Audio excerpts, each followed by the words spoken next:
How you doing, buddy? Apex Adjacent Automotive Podcast. Thus and so. Yes, I am well. How are you? I'm doing well. I want to give you a heads up front that tonight might get a little emotional. It might get a little squishy feelings wise. Okay, well, I'm ready with my wine, my emotional support wine for just such an eventuality. Yeah, and I have my emotional support liquid death and my emotional support human being, fellow car enthusiast. But, oh boy, I don't even know where to begin. But just, dealing with a lot of mental stuff lately, right? Mm-hmm. And this isn't really going to get too heavy or anything, but I think that, friend that you introduced me to, friend of yours, Sal, yep, with his delightful 2002 Nissan pick-em-up truck. Mm-hmm. Incredibly nice dude. Incredibly nice guy, right? Yes, absolutely. One of my favorite humans that I know. Yeah, right? Such a nice, solid dude. So he came by for us to do some of the work on his pick-em-up truck. Mm-hmm. He ordered some parts. I accidentally told him some of the wrong parts off Rock Auto. So like every good car mechanical outing, we had to do a run to O'Reilly or to the parts store that had the part. As is tradition, yes. Right. Just like when you do a home improvement project, going to a Home Depot is inevitable, right? Yeah. Right. I like to go to the hardware store. I'm going to say 3 times for every hammer swing. Yep. Exactly. Yeah. It's an excuse to get boba and a torta, right? Right. Yeah. And sir, you've had 12 hot dogs today. And the problem is, yeah, my money isn't good enough for you. You keep buying one screw and a hot dog. I fail to see the problem. A cardiologist might disagree, but right. Yeah. So we had a solid day in the garage doing the front sway bar links and the sway bar bushings and the tie rods on his truck. Nice. Oh man, I bet that thing feels like a brand new car. Oh man, when he pulled out the first sway bar bushing, he was like, "Oh, that doesn't look too bad." And we did the thing where you hold it up to the new one, yeah. And it's like that, like, "It's me, Jeff," like a meme right. That you hear online. It was definitely the short straw. Mm-hmm. And I think I came away from it with a lot of experiences that I really enjoyed. I think that there's a few things that really make something like that enjoyable. The first, Sal brought me a whole bunch of ginger beer, which is just incredibly nice. And so that's very kind. And Sal he wants to learn more about working on cars. He wants to understand all this. Mm-hmm. And he's the kind of person that I feel like just asks questions in such a helpful and productive manner. Yeah. Right. And like the showing of curiosity and like just the hunger to learn, Mm-hmm. And I feel like you embody that, like that, especially that hunger to learn, that like that by understanding a thing, you don't just want to understand the thing, but you want to help other people understand the thing. Yeah, well, and I think I can speak to Sal more on that because Sal and I are coworkers, or we were coworkers. He's moved on to a different company, but we for a long time worked at the same company and we did the same job. We're both in the network engineering space, and I was in this weird situation with my team where I was sort of out on an island in Denver here. Mm-hmm. Kind of by myself. Sal has kids the same age as me. We work for the same company. We figured all this out. We figured out, back east, we figured out like at a company thing, like in Virginia, that we live like a mile from each other. We have kids the same age and all these other things. So we started hanging out and Sal let me know that there was an office downtown. So I started going into the office with him downtown. Okay. And he, I credit Sal a lot with me gaining a lot of confidence in the job that I have, because, you know, I think when you do technical things, or even I think creative things are the same way.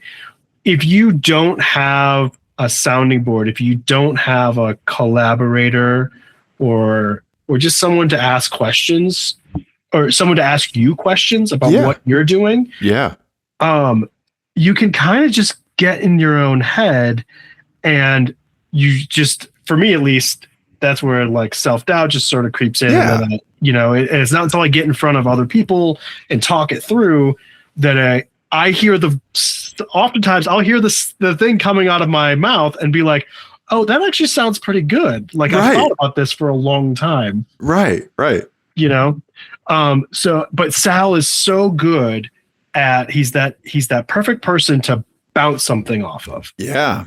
Because he's going to go with you on the questions that you were going to ask. Okay. He asks such good questions that it makes you like, and he asks them in a non-critical way, which is kind of what we're talking about. Yeah. That it forces you to articulate your thoughts in a better way. And you end up understanding it better just from speaking about it. So that's exactly right. Right. So there's oftentimes where like, I would be like, man, I need help with this. I need help to understand this.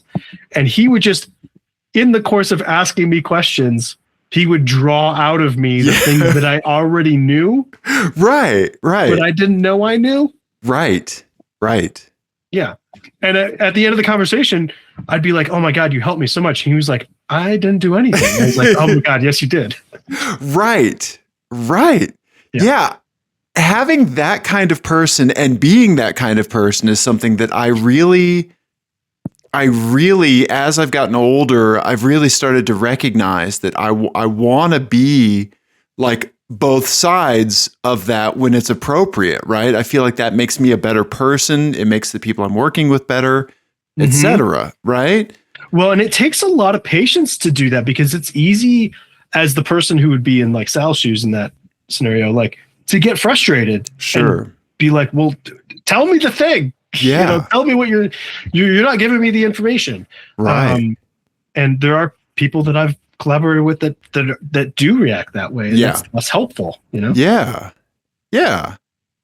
And so working with him on his truck, you know, like if you just look at it at face value, it's like, oh, Dave did Sal a favor, right? No, not in the least. Like, I think that what I took away from it was really valuable from how we worked together, and like what I was able to reflect on about the experience of working with him in the garage for that period of time.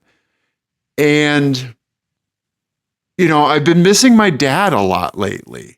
Like, I've really been, I don't know, the grief around the loss of my dad has been like way more tangible, or like tactile. Like, it's just more there than like nebulous. And I think that by work, like my dad and I never really had a chance to do this kind of stuff together, right? Like, you know, he was super busy. He worked 2 full-time jobs most of his life. And like, it was just something that we never really had the chance to do that kind of stuff together. But I know that it's something that if given the opportunity, he would have loved to do, and he would have really enjoyed doing stuff like that. Right. And I know that like not a lot of folks have had the best experience when it comes to like trying to learn from somebody else about like, or like from a parent, from an authority figure, stuff like that, when it comes to things that you genuinely want to learn, but there's just stuff you don't know. Right. And it's absolutely a two-way street in that, like, knowing, just instinctually being sensitive to how you're asking questions and how to receive questions and foster those conversations and stuff. Like, it was just a great time. And I know that like, it makes me feel better just knowing that I was able to help Sal out. He was able to help me out through through how he, asked questions and wanted to learn and stuff like that. And it made me think of like how my dad always like, he never never did something like Nick Offerman where he'd like put pins or examples on his masculinity, because it's just not really like the language of that generation. It's not something a lot of folks do, right? Mm-hmm.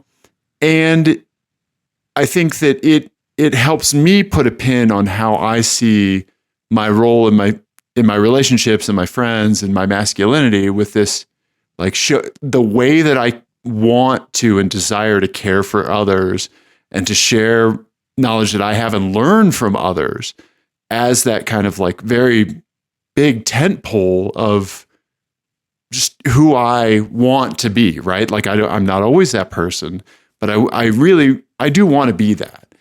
And so I came away from the experience of working in the garage with Sal with a really great emotional fulfillment and some great shared experiences. Like getting the tie rods out of a car that has seen, I can't even remember how many, like well over 150,000 miles, right? Well, yeah, and those tie rods are maybe the originals. Probably, right? Yeah. Like Sal took the Fiat to go get a torch, which he ended up giving me. That was very generous of him. But I ended up being able to get one out because I remembered, oh yeah, you can just hit these with a fucking hammer so hard. Yeah, see? Yeah, you can. Right? And so when I saved the other one for when he was back so we could get that out together. And like just seeing like his eyes with like that, like, I mean, it kind of sounds like a little baby gunshot. And I warned him, about, and he could tell like, where all the tension's building up and stuff. Mm-hmm. And I was like, that's how it's supposed to sound. Like, that's how it's supposed to work. And like teaching him how to use a grease gun and like what grease fittings are and all that awesome stuff. Right. Like I was like, Sal, like we're doing real mechanical shit. Like this is real mechanic shit, and he was talking about how he doesn't, one of the issues is that like the challenge of like confidence, knowing when like the energy that you're putting in is moving in a productive manner or not. Like, yeah, for right? sure. I struggle with that all the time. Yeah. Sure. Right. And I think that one thing that I have learned and that I told Sal is that it's kind of unfortunate, but there's like everybody that's done mechanical work has this hand of cards of shit that has gone wrong. Right. And like the way that you're able to handle that specific thing that has gone wrong better in the future is because you've handled it before, or that like you have someone right there who has handled that exact thing before. And that not everybody has like a full deck of cards, and like, yeah, it's all getting passed around and, you're gaining and losing like the weirdest, like filthiest, greasiest game of gin rummy in the universe, Right.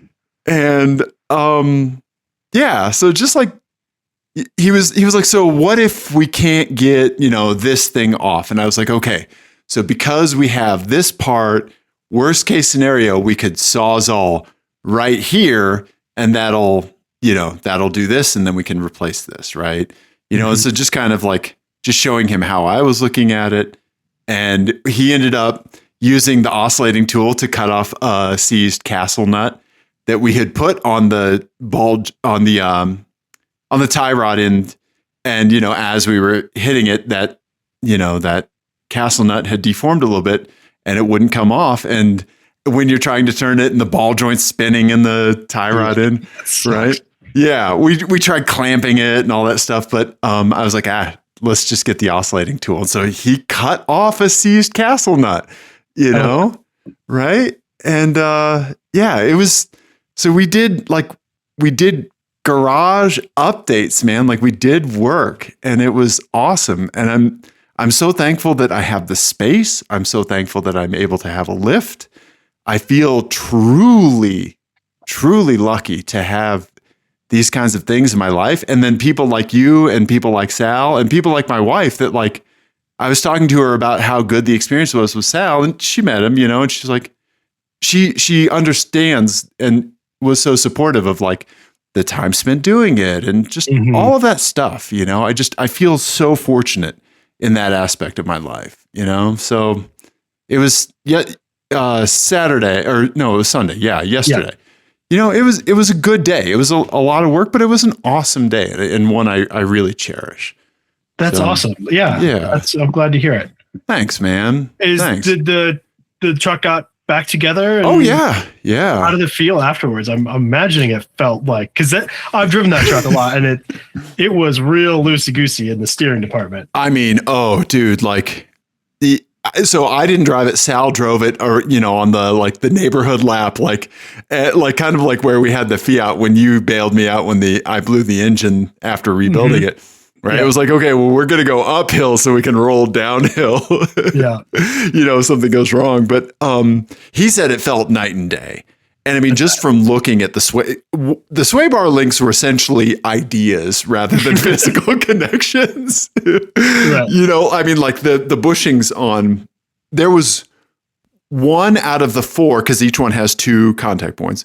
Right. 1 out of the 4 points of contact for the sway bar bushings was okay. The rest were just like hot dog in a hallway. Right, just gone. Completely gone. Yeah. So, I mean, I can't imagine how different the weight transfer in the front of the car is in responsiveness. Yeah. So, we opted not to do the big crossbar, like Pitman arm, I think is what it's called. I can't remember. Oh, yeah. That's got that weird... Yeah, I know what you're talking about. Yeah. Get that weird adjustable thing. Yeah. Yeah. And so just because the day was getting long, and I don't think it was that big of an issue. And then I was telling him, like, he after doing this kind of work, you obviously need to get an alignment, anytime you're doing tie rod ends, suspension control arms, etc.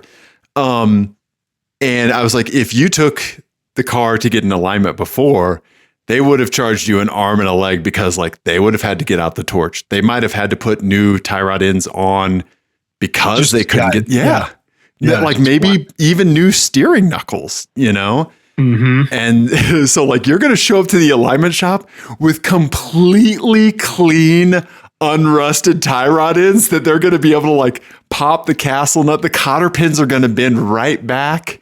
Yeah. Right. Like, it's going to be the easiest alignment job these guys have ever done, And so like just kind of explaining that kind of like downhill impact of like what we were doing, so that's cool too, because he's somebody that can keep all of this kind of stuff in his head. Yeah, for sure. Yeah. So, missing my dad a lot, but very thankful to know and to like reflect on like the kinds of things that he did to share like his knowledge and enthusiasm with people. I'm thankful to be able to embody that kind of spirit, even though it's not the exact same stuff. I think it's definitely the spirit of it for sure. Well, I am glad that it's true. Well, first of all, I'm glad that you were able to help Sal out, because that's awesome. And I'm glad that you got some fulfillment out of that. But mostly I'm glad that like 2 people that nice interacting didn't like create some sort of problem, like space-time continuum wise. Right. We didn't like encounter a Canadian apology standoff. Right. Yeah, exactly. Because that's what in the back of my head, I worried. I was like, can 2 people this nice actually like work together? Do you need an asshole in the group? Does that mean I'm the asshole? So yeah, I'm quite glad that was not the case. Yeah. Well, I appreciate that, and I would definitely not park you as the asshole. I would say delightful wild card. Yeah, I can see you reaching for the diplomacy. No, it's more the right classification, because like you're not the Charlie of the group when it comes to It's Always Sunny. Like you're not eating cat food and huffing paint, But like, there's I'm not Charlie. Right. what's the word I'm looking for? I don't know. Yeah, like, can somebody be like Punky Brewster and cantankerous at the same time? Frankie Brewster. Yeah, you know, but in a good way. Yeah. So I don't know, but yeah. So that was my weekend. You know. Well, good. Yeah. Yeah. Appreciate it. Well, that is awesome. I can't wait to drive South Truck again because I want to see how huge of a difference it is, because I'm imagining it's quite big. I will say, if we can talk about something a little sillier. Yeah, sure. And also potentially a bad news for the show. Oh, okay. So the last week's show, we ended up talking, I'm told, about alien abductions a little bit. Are we going to get sponsored by whoever made your rental car? No. See, I can't even remember. It was GMC Terrain. Is that it? No, it was a Chevy Equinox. Oh, that's right. Okay. See?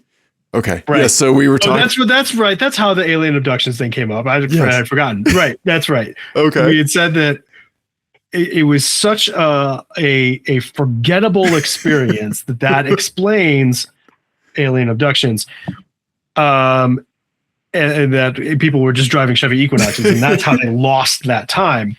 Well, apparently the geniuses over at YouTube have unleashed their AI bots on all of the files to get uploaded, and we have a community note. No. On our last episode. No. Yes. What? Go ahead and so AJ on Blue Sky alerted us to this. And he said, about to start streaming this week's episode, and never before have I seen the possible topical misinformation / Wikipedia tag on YouTube. Apparently, I'm about to get into some shit. Maybe literally, well done, guys. So there's a screenshot of the toilet with the sign on it, and then underneath it says it's like a little note about alien abductions, because we referenced it in the show.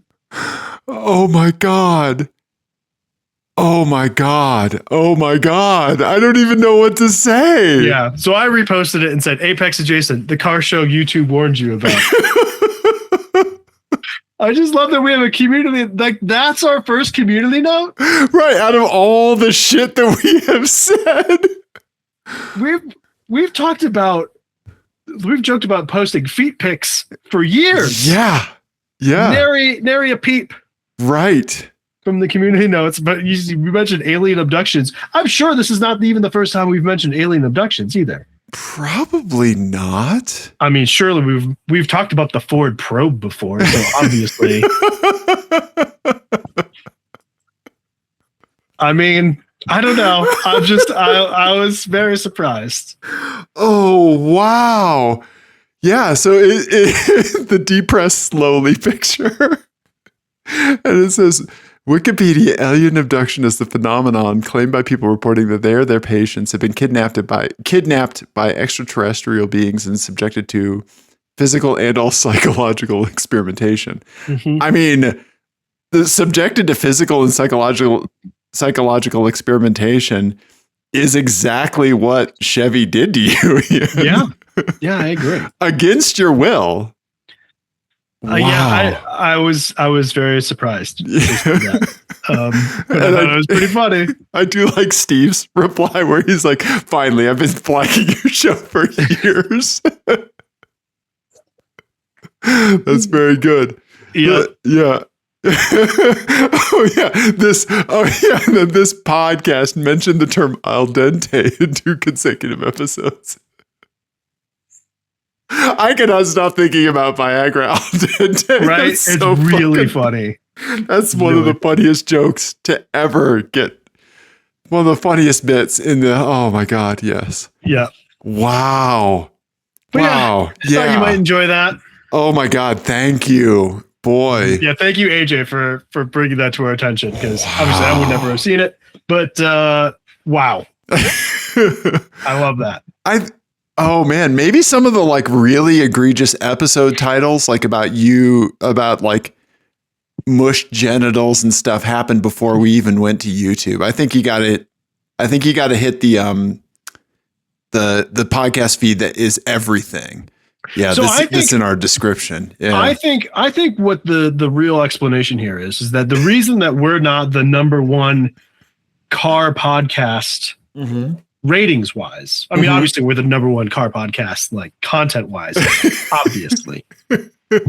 But ratings wise, we're not. And I think we're being deplatformed possibly by the aliens.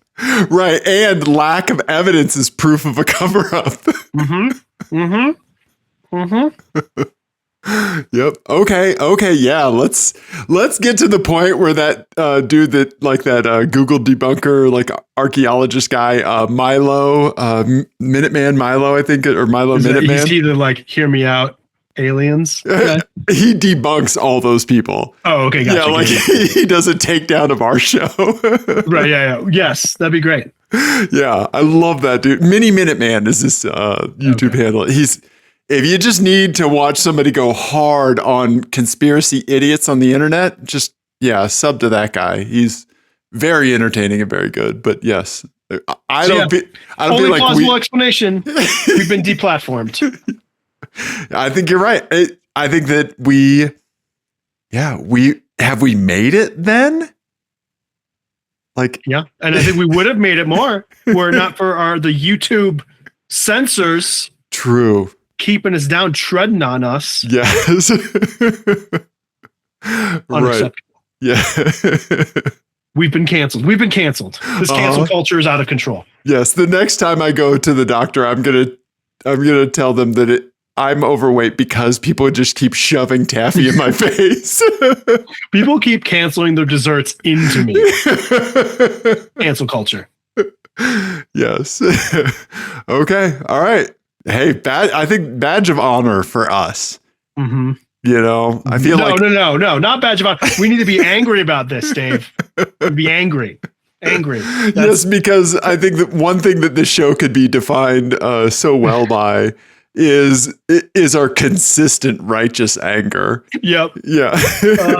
I feel like there's only a few episodes where we were legitimately angry. And I think the Mercedes EQS is one that really springs to mind. Yeah. Right? Mm-hmm. Yeah. I think there's only a very handful. Like angry about a car? Only a couple. Yeah. Only a couple, right? Yeah. I mean, we're angry about other stuff all the time. But like, I mean, you're the co-host. I'm angry about most things most of the time. That's true. Right. We are both wearing green. You're the Hulk. Yeah. I am angry most of the time about things. But about cars, that Mercedes, I think that's the one that comes to mind that we were both angry. Yeah. And there's been a lot more times where we've been in more like not angry, disappointed mode. Right. With Stellantis. Let's be honest. We've been disappointed with Stellantis. Right. Even when we were in a Rogue, we weren't angry. We were just like, I was angry about that. Well, yeah, I guess I was angry too. I was angry about that because remember, I also had to pee. That was the whole thing. Anyway, I don't remember. I had to like pull over on the side of the road, and then I was angry that I had to get back into the road. Oh yeah, that's right. Like the Seinfeld episode where he has the smelly car and he leaves the keys in it with the top down. Yeah, hoping that it gets stolen. That brings me to my next rental car report. Okay. So let's see if we don't get deplatformed for this too. YouTube. I think all I need to do is just make these titles right? Proof of voter fraud will be the next one. Okay. The Illuminati made a car. Yeah. Yes. Uh-huh. So I did have a car this week. I was in Ohio for work, and I had a car that was not terrible, but it had been smoked in. Oh, yeah. Okay. And then the rental car company tried to like cover it up. Pardon me. Yeah. So then Yeah. it was just the headache express from like Yeah. all of the like the combination of the cigarette smoke and then whatever nonsense like Yeah. Febreze Fumigation nonsense stuff. they put over top of it. Yeah. Yeah. Awful. But the car itself was not bad. It was a Toyota Grand Highlander. Oh, okay. I didn't know the Grand Highlander was a thing. It is a thing. Are we going after Jeep Grand Cherokees? Is that what we're trying to compete with here? You know, I think it slots below the Highlander. Oh, really? Oh, okay. Maybe. I don't know. So the Highlander is on the same platform as the RSX or the RX, the Lexus RX. So this is a 3-row. So this is got 2 captain's chairs and then a 3rd row. So maybe it is. Maybe it's between the Highlander and the Land Cruiser. Land Cruiser. Okay. That would make sense. It was not terrible. I mean, Toyota engines are still like very harsh and not very enjoyable. They don't sound like they're having a good time with whatever you're doing. Yeah. No. I had decent power though. It was like the performance was good. It drove pretty nice. Actually. The interior was fine, especially for rental car spec. It is massive inside. Okay. I had people in the back and they were quite comfortable. Oh, were you just picking up random Lyft rides or was this all part I had customers in the back. Driving customers around. And like the infotainment thing mostly worked. The Toyota infotainment continues to be annoying. But it mostly works once you figure it out. Okay. It was not a bad rental car. It looks like they might have brought some buttons back to the center stack for some things, like the seat heaters and stuff. Yes, there was quite a bit of buttonry. Shit. Okay, that's good. Yeah. Okay. This one did not have cooled seats because it was, kind of base spec. Yeah. So there was some blank buttons or whatever, which is obviously a little depressing. Yeah. But for the most part, everything just worked, which was nice and has not honestly been my experience with Toyota stuff of late. Okay. So, I appreciated that my phone just connected and worked. Sure. Every time. I didn't have to repair it every single time I got in the car. Okay. Yeah, it was good. Wow. I did not mind it.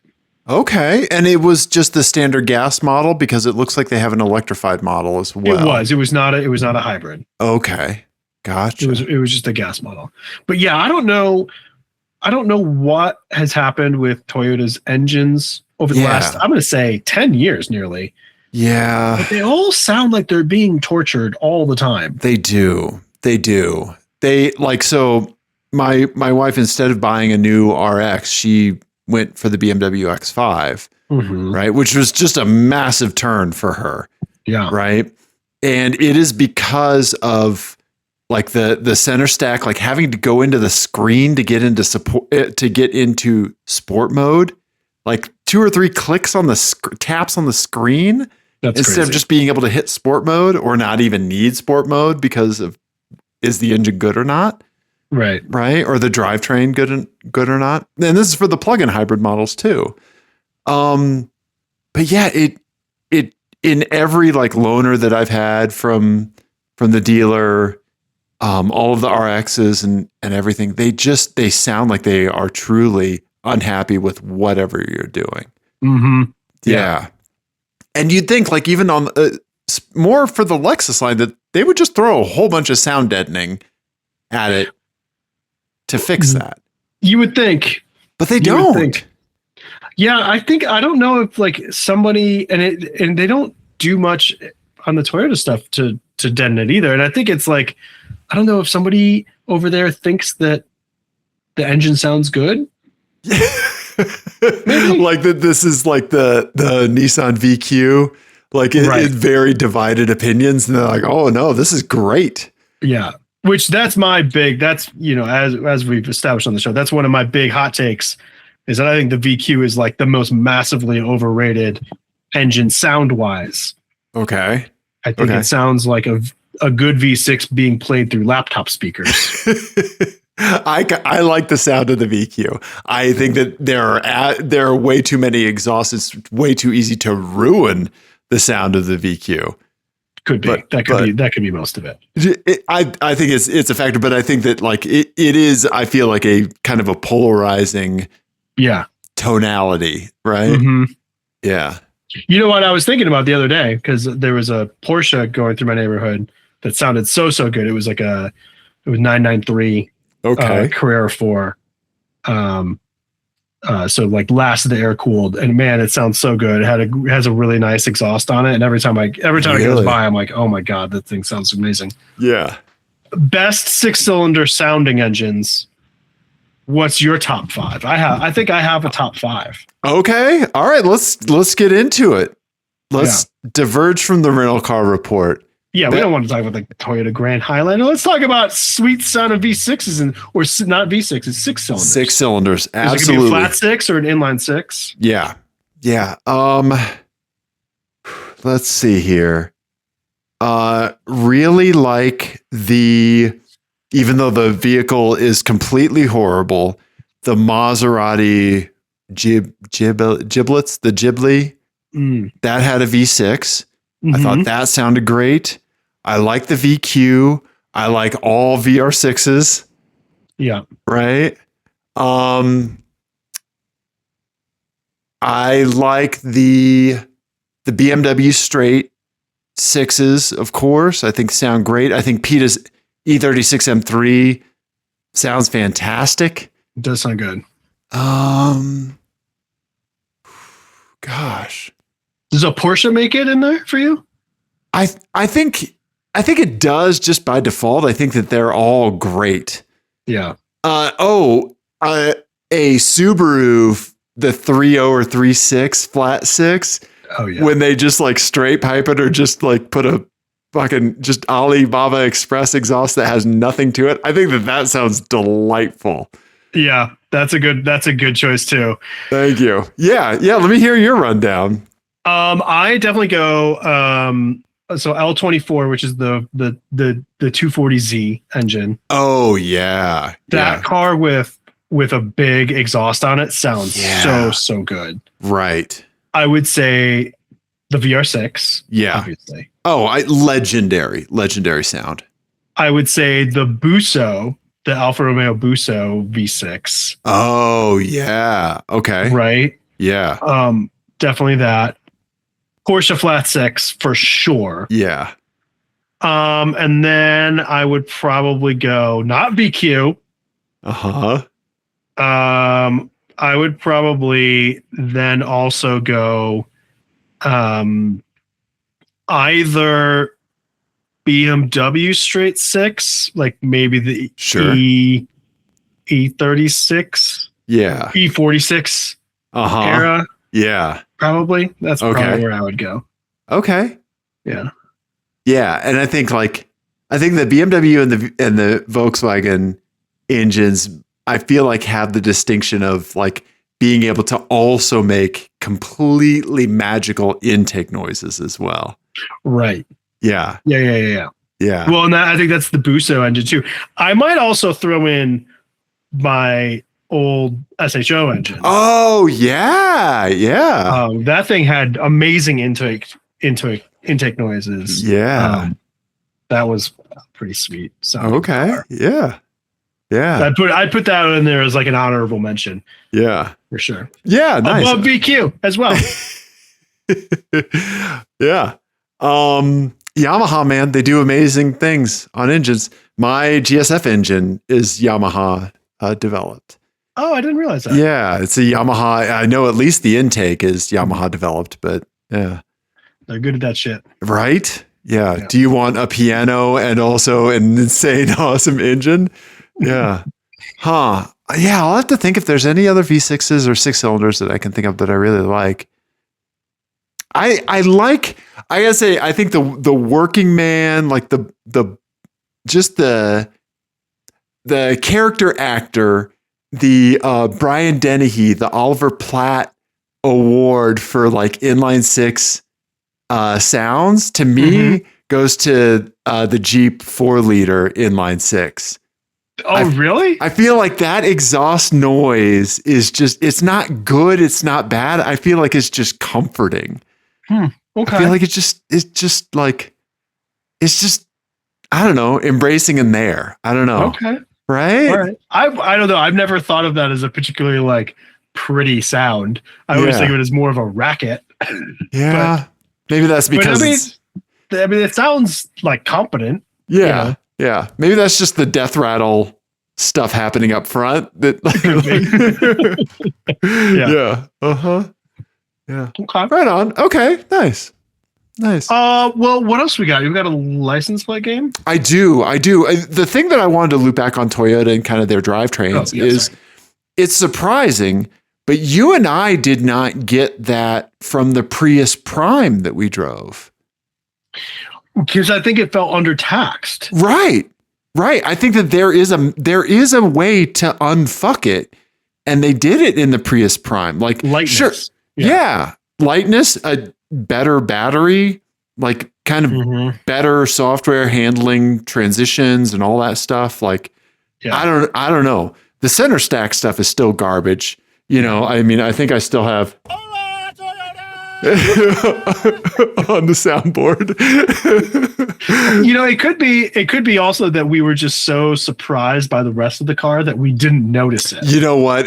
That's very well true. Like the fact that whole car slaps so hard and you were passing supercars on mountain roads in it. Yeah.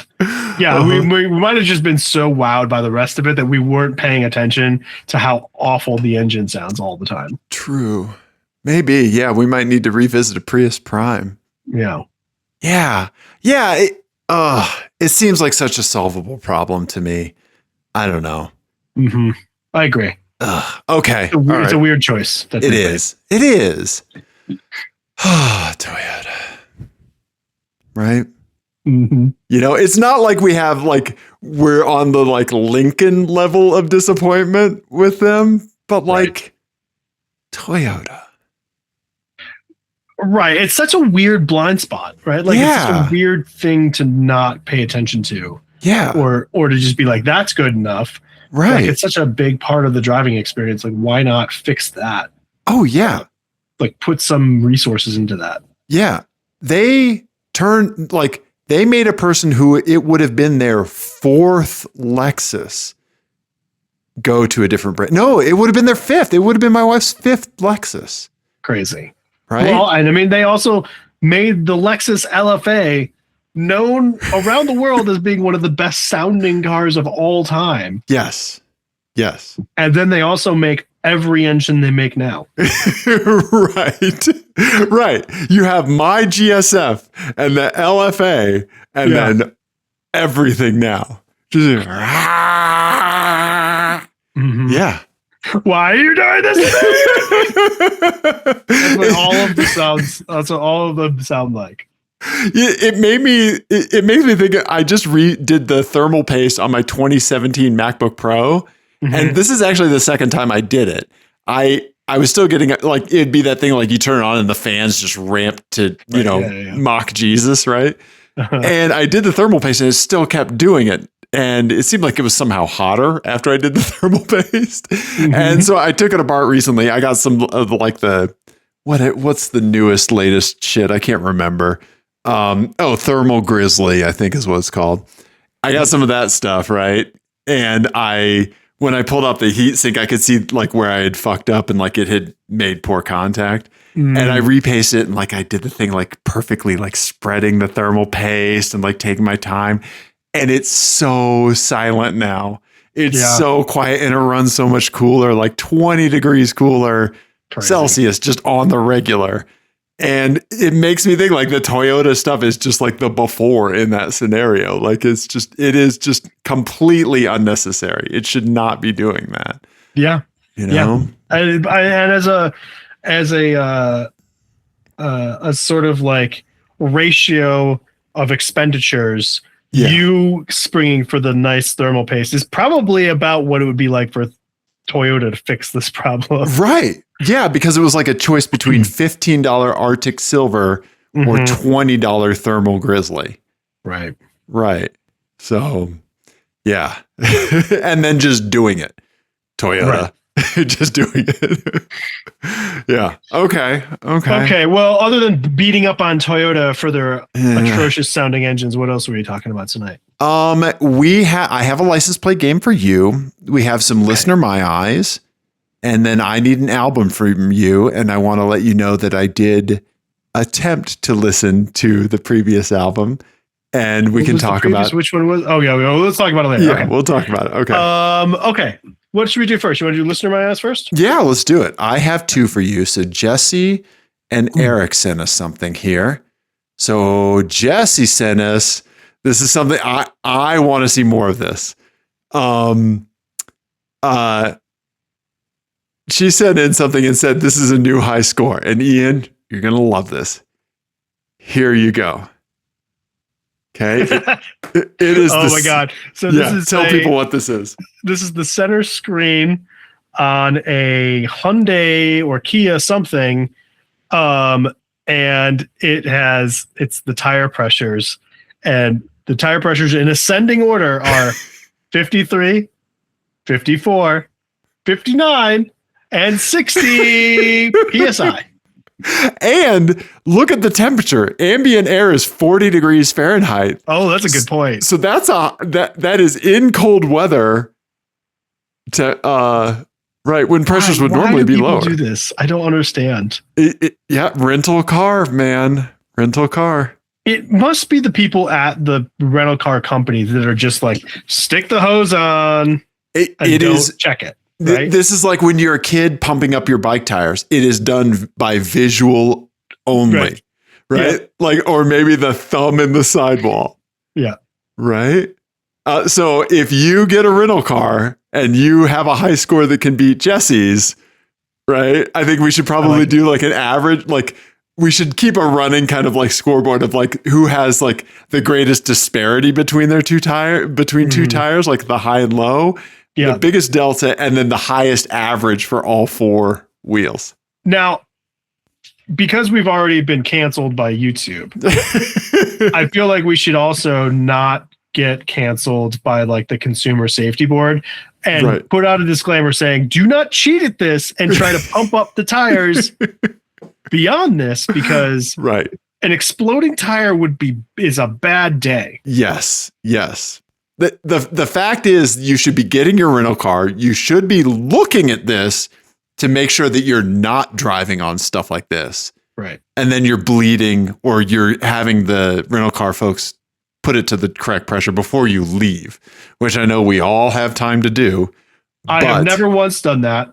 Right. I have meant to do that several times. Sure. I have never once. I've just use this as what keeps me awake on my hour and a half drive from the airport at 11:30 at night.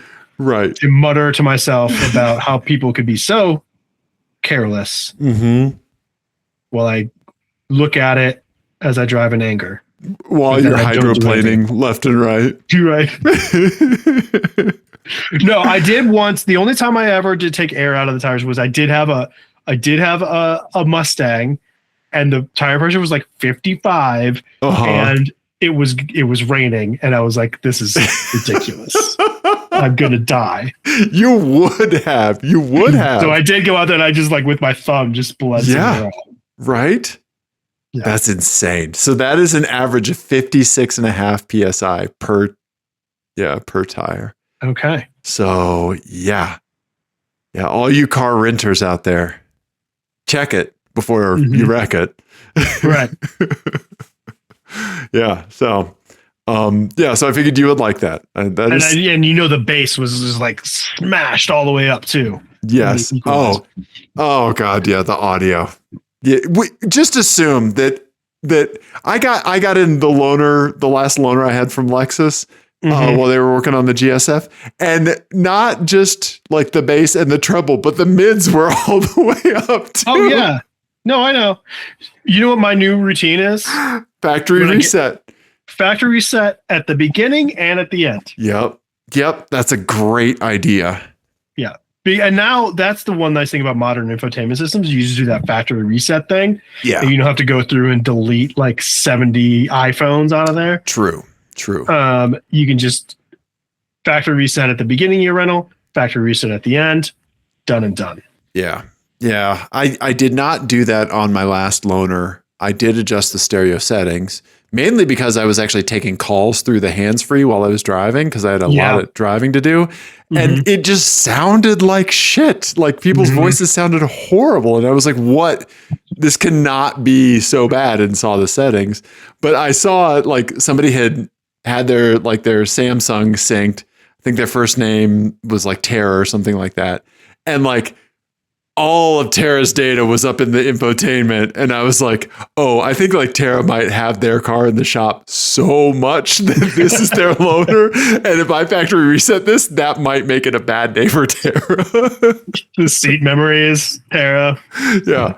Yeah. Like when I would take my Saab to Mile High, I would get one of their loaners, right? One of their loaner NG900s. I would put my seat settings on all three memories, and inevitably I would get one again where my memory was still there. That's funny. Right?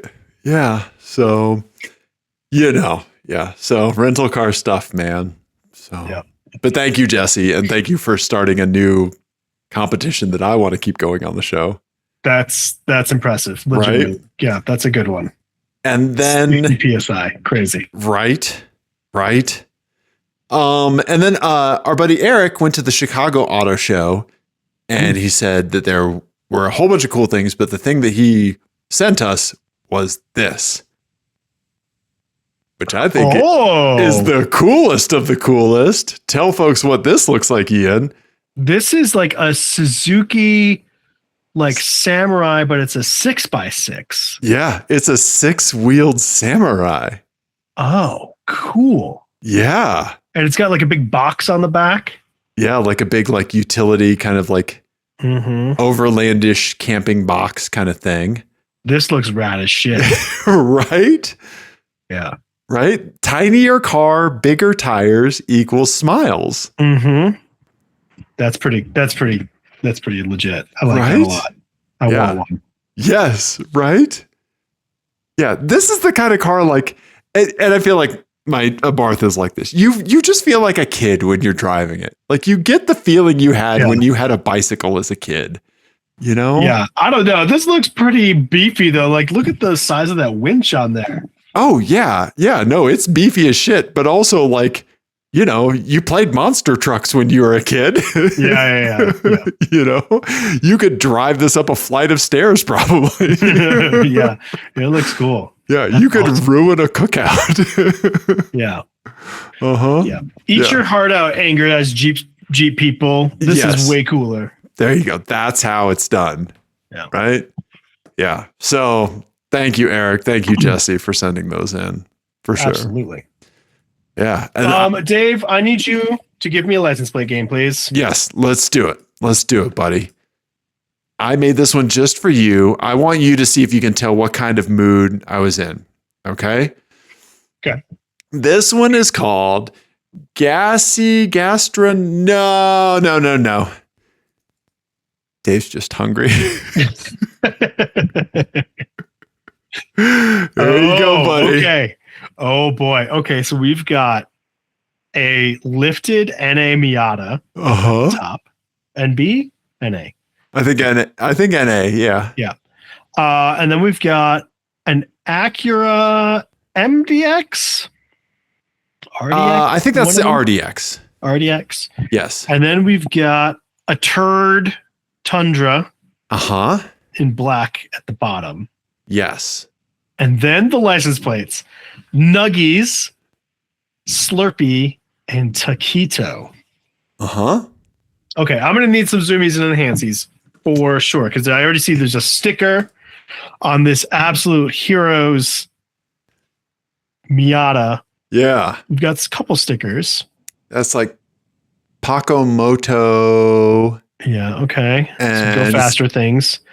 Not fast, just loud. That's a great sticker. I should put one of those on the Nuggie. Yeah. I mean, a Miata a Miata with bigger tires must be even slower. Right. You've geared it down. Yeah. Geared it up. Oh, giant magnetic CB antenna. Oh, yeah. Okay. Uh-huh. And definitely some rocker panel damage from whatever they have gotten themselves into. Yeah, there's some big steelies on there too. Uh-huh. Yeah, I think it's that thing where like those might be like, say, stock steelies from an F-150 pickup truck or something. But like when you put them on a Miata, this is what they look like. Right. Well, but they would be 4-lug. So True. Yeah. Yeah. Right. Fantastic. Okay, I love that. It looks like he's got like a bumper delete in the front. Yep. Or missing. Either deleted or broken. One of the two. Air suspension lowered or broken. Right, yeah, exactly. Uh-huh. Okay. All right. Okay. All right. Then the RDX. It looks like, is that the stock exhaust on that thing? It is.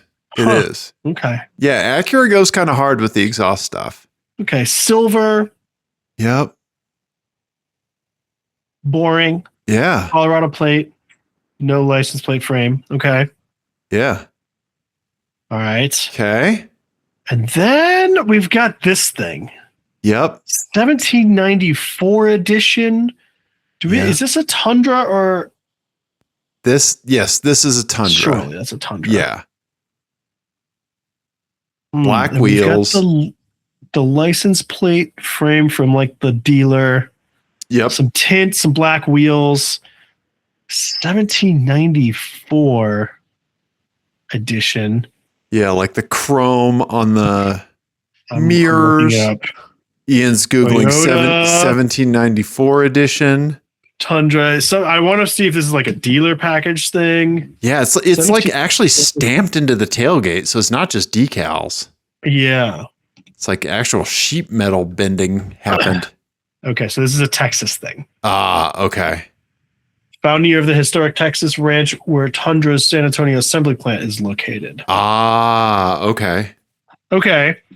So it's one of those Texas edition things because nobody is more easily separated from their money than Texans. You just be like, oh yeah, this is a special Texas thing. And they're like, give me, here you go. Here's this money. Okay. Uh-huh. They are easily pandered to. It's like the Harley Davidson folks, but just at the state level. Yep. Okay. 100%. Okay. Yeah. That's a good way to think about it. Is Texas is an entire state where, they bought a mode of transportation and their entire lifestyle changed, right? Like it's that sort of thing. It's the Harley. It's the Corvette. Yes. Mm-hmm. Okay. Yep. All right. Okay. And I'm stalling because I'm trying to avoid answering this. Okay. Because this is a tough one. Yeah. This one is difficult. Yeah. My initial thought is that these are in order. Okay. Taquito, Toyota. Maybe it's because I'm thinking of like the taco thing on the Tacomas. Sure. That's where my overlap is coming in with Taquito. Okay. On the Tundra, which doesn't make a ton of sense, but that's my initial thought. And then my initial thought is Nuggies on the Miata, just because it has Nuggies energy. Okay. I don't know. It's a cute little lifted car. Let's get some spicy Nuggies. Okay. And then Slurpee on the Acura. I got nothing on that one. Okay. Let me think. This is a tough one, Dave. It is. And I'm willing to give you, like, depending on your answer, I'm willing to give you potentially a second chance depending on how you answer. With no credit lost. Okay, here's what I'm going to go with. I'm going to go taquito on the Miata. Okay. Because I think it's sort of taquito shaped. Okay. That's where I think that energy is. Then I'm going to go I'm gonna go Slurpee on the Tundra and Nuggies on the Acura. I don't think the Acura fits Nuggies, but the Tundra fits Nuggies less because Nuggies is sort of a cutesy sort of thing. Yeah. And like a black Texas edition Tundra does not fit Nuggies at all. Right. Okay. I can see why you would say that. And so it's just process of elimination. I'm putting Nuggies on the Acura. And I mean, the Acura mid-size crossover is sort of a blank slate anyway and could be anything. So that's what I'm going with. Okay. So Taquito, Nuggies, Slurpee. Okay. All right. I have good news and I have bad news for you. Mm-hmm. Okay. I'm going to give you the bad news first. Okay. The bad news is that this episode is also going to get community reported because swear a lot from getting it all wrong. Because I am going to make the reference that you somehow have proven to have psychic abilities because you got every fucking one right, dude. Goddamn right I did. Everyone right on this impossible trifecta of plates. PETA sent in Taquito on the Miata. I saw Nuggies in traffic forever ago. I'm pretty sure. This one had no name after it, which I think means it was one of mine. Mm-hmm. But if you sent in Nuggies, please let me know. I think I saw it. I could be wrong. It's possible that my coworker Tara sent it in, so we'll give shadow credit to Tara as well. And then Ben in Iowa sent in Slurpee on the... How did you do that? How did you do that? The Miata was the only thing that I had a hold on, and it was all downhill from. But how did you even get that Taquito? That I figured like it was when you had initially answered. I was going to tell you to truly do the opposite of what your gut was telling you. Yeah, that's what I was prepared to like give you like the hint. Yeah, no. When I first said the first thing, I was like, "This doesn't feel right," and then Taquito on the Miata just made sense, and so I just went from there. Dude. Also, I got very lucky. I think that you are better at this game than I am. I don't think that's true. I do. I genuinely do. There's this remains, I think, our crowning achievement. Is this game. There is no way to tell. There's no data that we could like truly use to tell if one person is better than the other at this. But right. I feel like there's just an extra spark you have with this game. Yeah. I think I'm better at spinning an entire identity for a person. Yeah. Yeah. But I got nothing on this Acura person.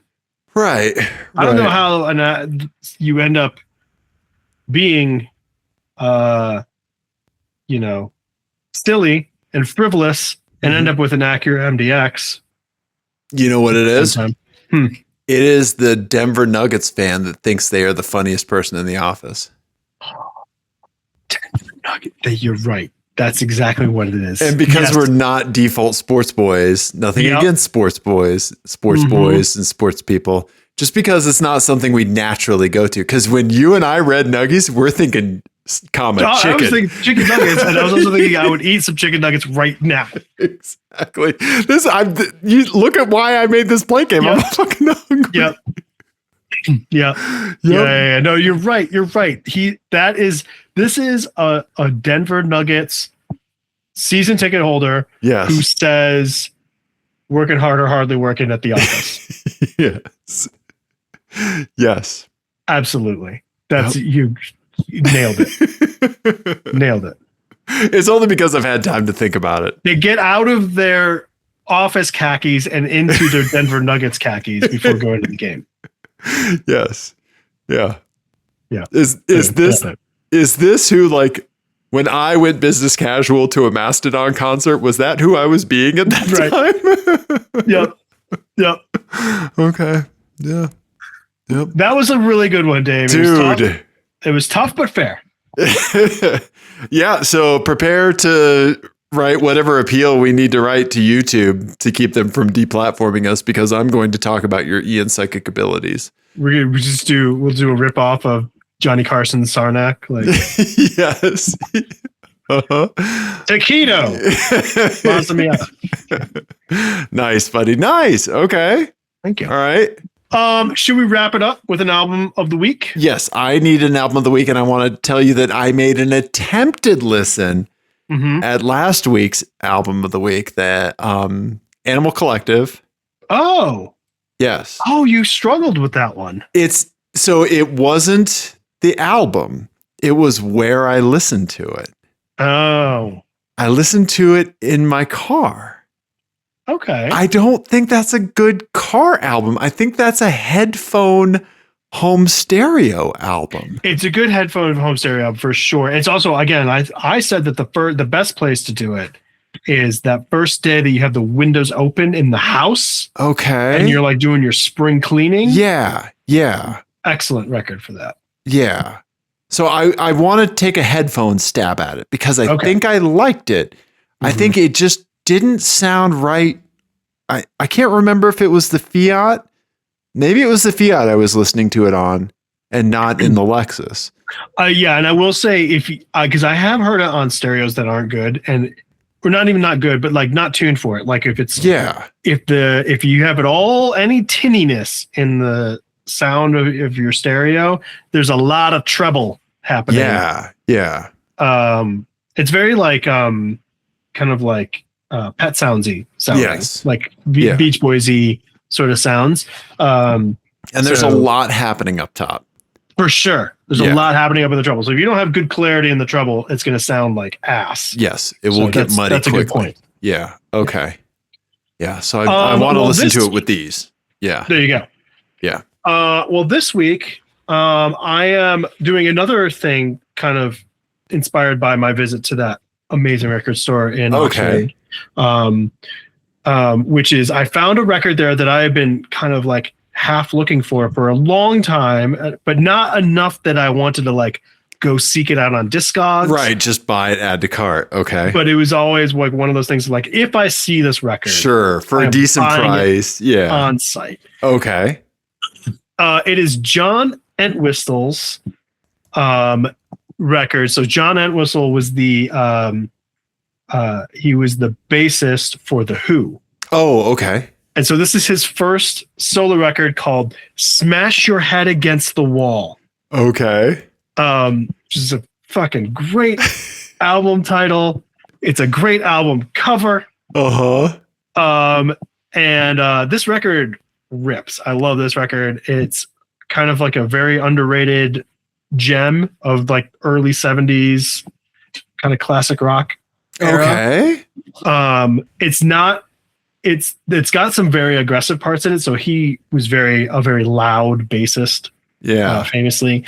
But there's like some great like horns and stuff on this record. And it's just like a solid 70s rock record. Okay. But one that doesn't get a lot of love, I feel like. So, okay. Underrated, you think? Very underrated. Kind record. of overlooked. I think for my money, this is my bold statement, the best Who solo record. Oh, okay. I would think even more than the Pete Townsend solo stuff. I think this is the best Who solo record. Oh, cool. Okay. Yeah. Nice, dude. Okay. Well, I will throw links to Apple Music and Spotify, and if there's an official store, I'll throw a link in there as well. Yeah, I don't think he cares because he died several years ago. But right. This is from 1971. Absolutely great. Nice, man. Okay, I'm curious. I can't think of the last time I like sought out classic rock to listen to. Yeah.